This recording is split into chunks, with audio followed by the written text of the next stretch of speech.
Hello and welcome sa ating bagong video. Pag-uusapan natin ngayon ang mga latest na kaganapan sa mundo ng entertainment, particularly sa ating paboritong noontime show, ang Eat Bulaga.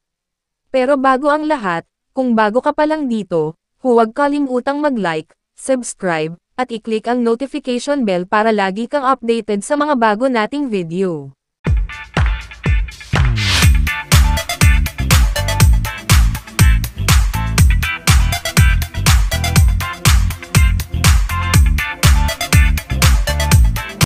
At napakagandang ang pamasko ng Hating Eat Bulaga na sisimulan natin sa ad count noong November 29, 2025.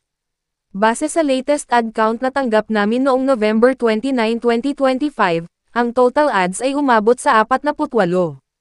Hati-hati ito sa 3 gap, 15, 15, at 18. Grabe, diba? Sa dami ng commercials, ibig sabihin lang na talagang sobrang lakas ng suporta ng advertisers sa Eat Bulaga sa TV5. Patunay yan na buhay at patuloy na bumabato ng swerte ang ating mga dabarkads. Sponsors for, maligayang Pasko, thank you po. At syempre, ngayong Pasko, hindi lang ads ang dumarating, kundi pati na rin ang mga sponsors na nagpaparamdam ng kanilang pagmamahal. Nakita ko rin ang isang Christmas greeting photo na may title na, Maligayang Pasko. Thank you po. At nakalista doon ang mga sumusunod na brands, at may mga Christmas-themed performances pa ang mga dabarkads. CDO Carne Norte, Brownie Break, Fudgy Bar, Dewy Donut, Tender Juicy, Pure Foods Fiesta Ham, Happy, Aji Ginisa, Ajinomoto Umami Seasoning Mix at Birch Tree Fortified. So ayan, mga kadabarkads. Ang daming brands na kasama sa pagpapasaya ng Pasko ng Eat Bulaga. Kaya naman, thank you po sa lahat ng sponsors na nagtitiwala sa kanila. Ka-LMTV, meron ka bang trending news na gusto mong i-feature namin sa mga susunod na videos o kaya naman pa-shoutout? I-comment lang sa baba ng video at sisiguraduhin naming ma-feature ka sa mga susunod naming content.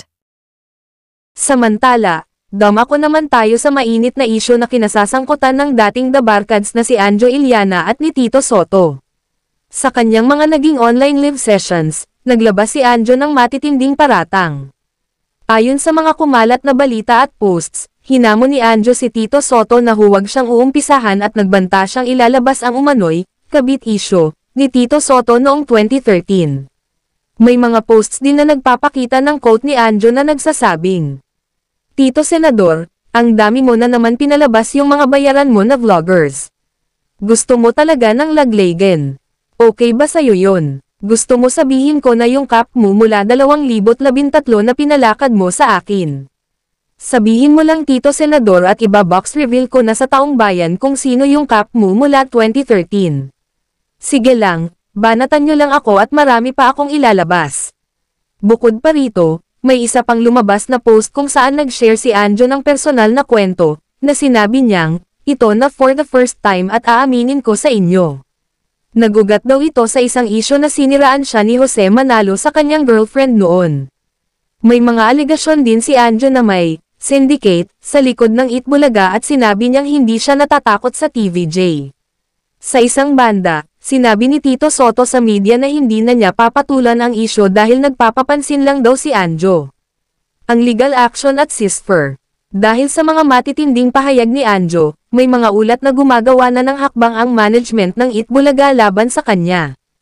Ito ay kinumpirma ni Ryan Agoncillo na nagsabing, well, as far as I know, the management is taking the necessary steps. Further than that, I have no more comment. Ang mundo natin ngayon, may karampatang action. Pero, may naglabasan ding balita na nagkaroon daw ng ceasefire, o tigil putukan si Anjo kina Vic Sotto at Maru Sotto. Sabi ni Anjo, nag-bluff lang daw siya at nagka-misunderstanding lang. Gayunpaman, ang Eat Bulaga at TVJ ay nagpakita ng seryosong tugon sa mga paratang na ito. Ayan, Kang TV, ang tatlong mainit na balita sa mundo ng Eat Bulaga. Ang ganda ng ad count at dami ng sponsors, pero grabe rin ang init ng isyu ni Anjo Iliana. Ano sa tingin ninyo ang mangyayari sa isyong ito? At natuwa ba kayo sa dami ng ads at sponsors? I-share nyo sa comments ang inyong saloobin. Huwag kalimutang mag-like, subscribe, at i-click ang notification bell para lagi kang updated sa mga bago nating video. Maraming salamat inyo suporta at pagsubaybay.